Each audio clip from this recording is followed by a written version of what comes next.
Halo semuanya, perkenalkan nama saya Ryunesta Nuryadi dari kelas LA02 dan dari jurusan Computer Science Global Class. Pada kesempatan kali ini, izinkanlah saya untuk mempresentasikan presentasi saya mengenai kalimat efektif. Pertama-tama kita harus tahu dulu, apa itu kalimat efektif? Nah, kalimat efektif adalah kalimat yang menyampaikan pesan, gagasan, ide, dan pendapat penulis dengan tepat, sehingga mudah dipahami dengan baik oleh pembaca. Lalu untuk syarat-syarat kalimat efektif itu ada 6. Ada keparalelan, ketegasan, kehematan, kelogisan, kecermatan, dan kesepadanan. Untuk syarat pertama yaitu keparalelan. Keparalelan dalam kalimat efektif adalah menggunakan bentuk kata yang sama dalam satu kalimat. Saya sudah menyediakan dua kalimat untuk contoh. Salah satu yang merupakan kalimat efektif, salah satunya tidak.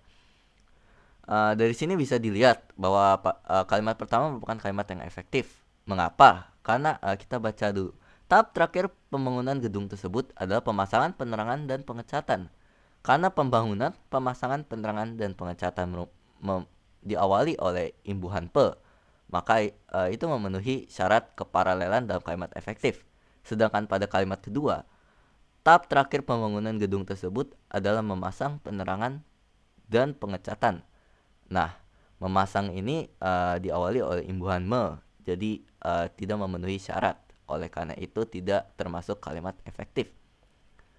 Untuk syarat yang kedua adalah ketegasan. Ketegasan merupakan kefokusan yang ditandai dengan adanya salah satu unsur yang memperjelas fokus pada kalimat tersebut. Contohnya, yang pertama, guru mengharapkan semua siswa dapat mengerjakan ujian dengan jujur. Nah, di sini dengan kata guru mengharapkan itu menandakan kefokusan kalimat tersebut pada harapan guru. Sedangkan untuk kalimat kedua diharapkan agar semua siswa dapat mengerjakan ujian dengan jujur. Fokus kalimatnya tidak ada unsur yang memperjelas fokus kalimat tersebut. Jadi tidak termasuk kalimat efektif. Dan untuk kalimat pertama merupakan kalimat efektif. Untuk syarat yang ketiga adalah kehematan. Kehematan yang dimaksud adalah kehematan penggunaan kata dalam suatu kalimat. Sudah ada dua contoh dan dari contohnya sudah terlihat kalau kalimat pertama menggunakan kata-kata yang lebih sedikit dan sekaligus lebih hemat. Coba kita baca dulu. Silakan mundur 2 langkah. Oke, mundur 2 langkah. Untuk kalimat kedua, silakan mundur 2 langkah ke belakang. Nah, kata ke belakang, keterangan ke belakang ini tidak dibutuhkan karena mundur itu udah pasti ke belakang, sama seperti naik ke atas, turun sudah pasti ke bawah, dan maju sudah pasti ke depan.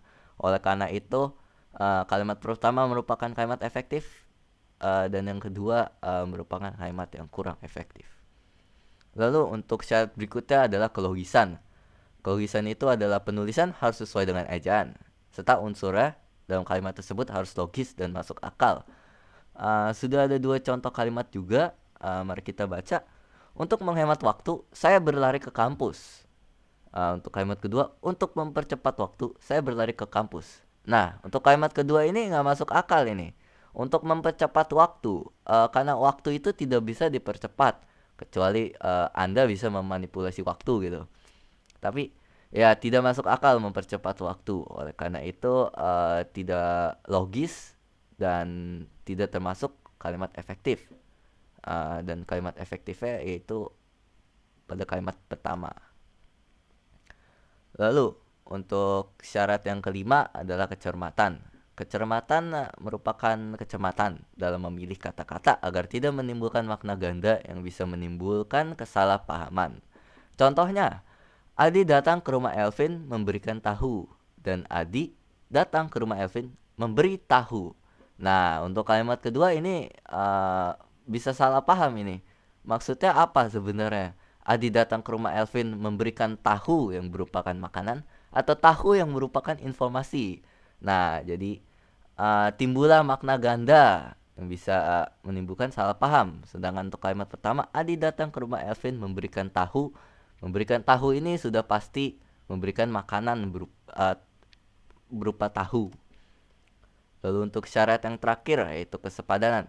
Kesepadanan merupakan kesesuaian struktur pada kalimat. Nah, ini contohnya, mahasiswa BINUS diwajibkan mengerjakan ujian dengan jujur. Nah, ini merupakan kalimat efektif karena subjeknya itu berada di depan. Sedangkan untuk kalimat yang kedua, bagi mahasiswa BINUS diwajibkan mengerjakan ujian dengan jujur. Nah, bagi ini adalah kata depan yang mestinya tidak boleh digunakan sebelum pas sebelum subjeknya. Jadi kalimat kedua ini kurang efektif. Oke, berikutlah sumber yang saya gunakan. Terima kasih.